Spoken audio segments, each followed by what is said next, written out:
global news updates. I am Soibifa Jakarich.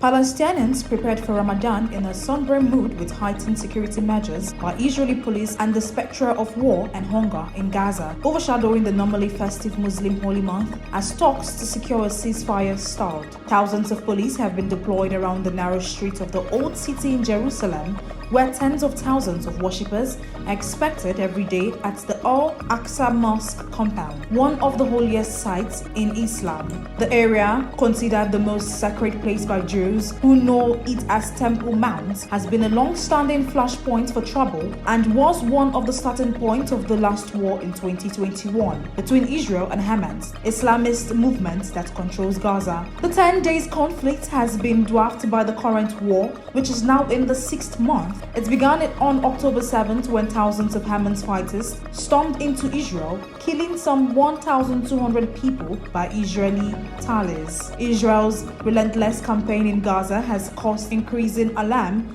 across the world as the growing risk of famine threatens to add to the death toll that has already passed 31,000. In a Ramadan message to Muslims at home and abroad, US President Joe Biden pledged on Sunday to continue to push for humanitarian aid to Gaza, a ceasefire and long-term stability for the region. The start of Ramadan depends on lunar observations. For Palestinians, it will begin on Monday, while it will start on Tuesday in some Arab and Muslim countries. They were working to ensure a peaceful Ramadan and had to take extra measures to crack down on what they describe as provocative and distorted information on social media networks and had arrested 20 suspected of incitement to terrorism.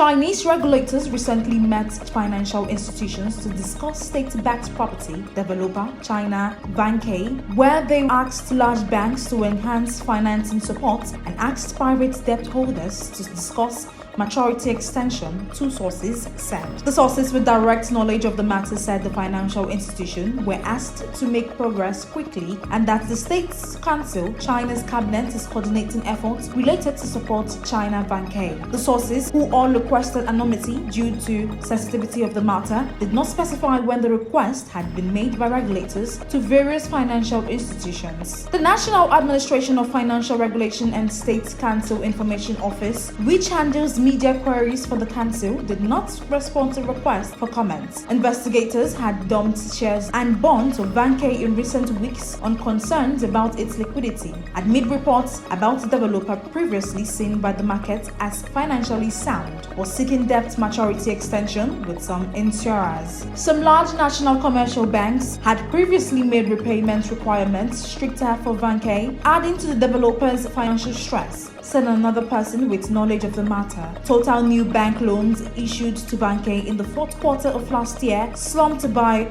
more than half compared to the same period a year ago, the source added. Concern about Vanke's financial health comes after a string of defaults by developers, including giant China Evergrande Group and Country Garden, since the country's property sector slipped into a debt crisis in 2021.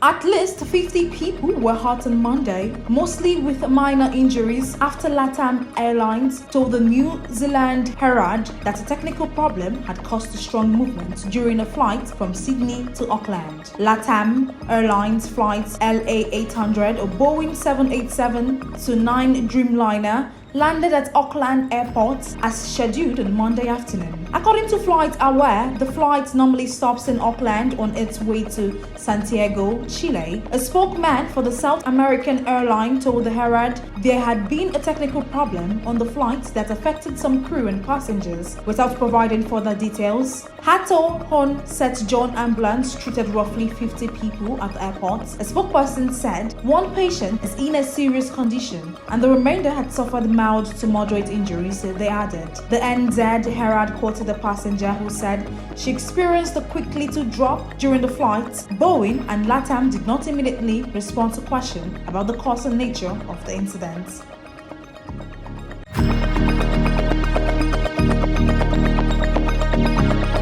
Investigators want Zara owner Inditex to follow rivals H&M and Primark in making its full list of suppliers public so they can better assess any supply chain risks. Inditex is an outlier among big clothing retailers in not publishing which factories it sources from.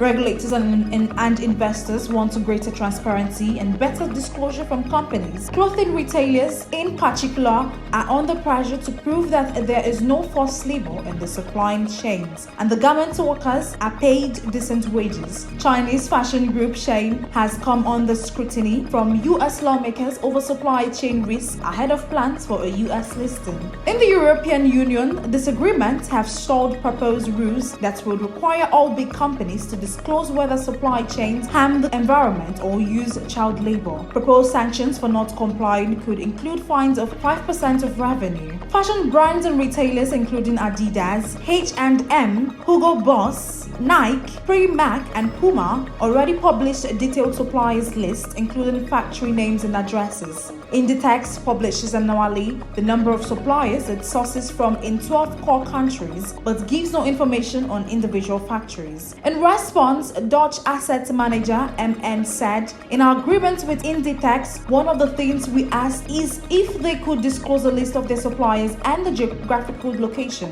Even though Inditex assures us that they have this data available, up until now, Inditex is not willing to disclose this information, unlike some industry peers who publish extensive supplier lists." MN, which manages Dutch pension fund assets, said it was important to have this insight to show whether Inditex has this information available, as well as for its own due diligence. MN leads the Inditex dialogue for Platform Living Wage Financials, a group of 20 institutional investors which combine assets under management of 6.58 trillion euros, that is $7.16 trillion.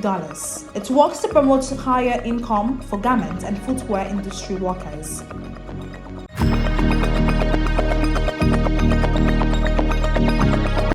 An influx of artificial intelligence AI startups battle for technical talent in Europe, leaving companies like Google, DeepMind to choose between paying big or losing out on the region's best minds. The runaway success of OpenAI's ChatGPT has energized investors who have been pouring money into promising AI startups, eager to uncover the next overnight success. Riding the investment wave, a crop of foreign AI firms, including Canada's Cohere and US-based Anthropic and OpenAI, opened offices in Europe last year, adding to pressure on tech companies already trying to attract and retain talent in the region.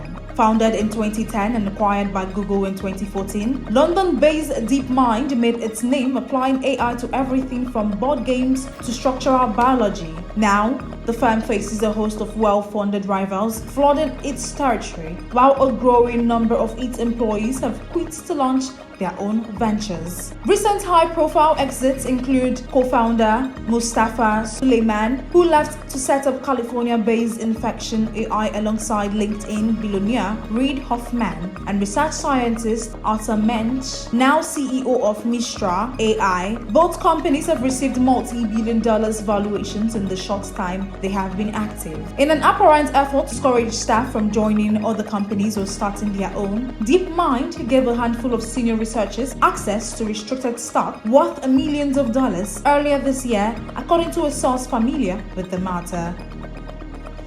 That is the size of top accolade global news updates. You can follow us on our social media platforms as displayed on your screen. Happy Monday.